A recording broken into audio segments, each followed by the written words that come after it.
அண்மை செய்தி. சென்னை கிண்டியில் உள்ள மக்கள் மாளிகையில் குடியரசு துணைத் தலைவர் சி.பி. ராதாகிருஷ்ணனை அதிமுக பொதுச் செயலாளர் எடப்பாடி கே. பழனிசாமி மரியாதை நிமித்தமாக சந்தித்தார். இதுகுறித்த கூடுதல் விவரங்களை தலைமை செய்தியாளர் ஜெயக்குமார் வழங்க கேட்கலாம். வணக்கம் ஜெயக்குமார், கூடுதல் விவரங்களை வழங்கலாம். வணக்கம் அருண்.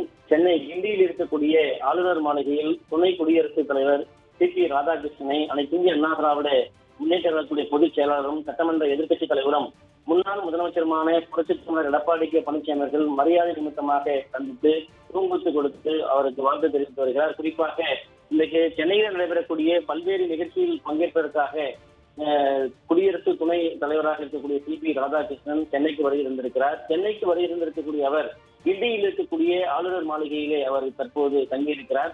அவரை நேரிலே சந்தித்து அனைத்து இந்திய அண்ணா திராவிட முன்னேற்ற கழகத்துடைய பொதுச் செயலாளரும் சட்டமன்ற எதிர்க்கட்சித் தலைவரும் முன்னாள் முதலமைச்சருமான புரட்சித் தலைவர் எடப்பாடி கே. பழனிசாமி அவர்கள் மரியாதை நிமித்தமாக அவரை சந்தித்து மலர்கொத்து கொடுத்து வாழ்த்து தெரிவித்து வருகிறார். அந்த காட்சிகளை நாம் பார்த்துக் கொண்டிருக்கிறோம். ஏற்கனவே சி.பி. ராதாகிருஷ்ணன் தமிழகத்தை சேர்ந்தவர் என்பதும், குறிப்பாக அவர் துணை குடியரசுத் தலைவராக தேர்ந்தெடுக்கப்பட்ட பிறகு அவர் வருகிற பொழுது அதிமுக சார்பிலே குறிப்பாக அனைத்து இந்திய அண்ணா திராவிட முன்னேற்ற கழகத்தின் பொதுச் செயலாளர் புரட்சித் தலைவர் எடப்பாடி கே. பழனிசாமி அவர்கள் சந்திப்பது வழக்கம். இன்றைக்கு சென்னை ஆளுநர் மாளிகைக்கு வந்திருக்கக்கூடிய துணை குடியரசுத் தலைவர் சி.பி. ராதாகிருஷ்ணன் அவர்களை மரியாதை நிமித்தமாக அனைத்து இந்திய அண்ணா திராவிட முன்னேற்ற கழகத்தின் பொதுச் செயலாளர் புரட்சித் தலைவர் எடப்பாடி கே. பழனிசாமி அவர்கள் சென்னை பசுமை வழிச்சாலை இல்லத்திலிருந்து நேரடியாக புறப்பட்டு கிண்டிக்கு சென்று ஆளுநர் மாளிகையில் இருக்கக்கூடிய துணை குடியரசுத் தலைவர் சி.பி. ராதாகிருஷ்ணன் அவர்களை மரியாதை நிமித்தமாக சந்தித்து பூங்கொத்து கொடுத்து வருகிறார்.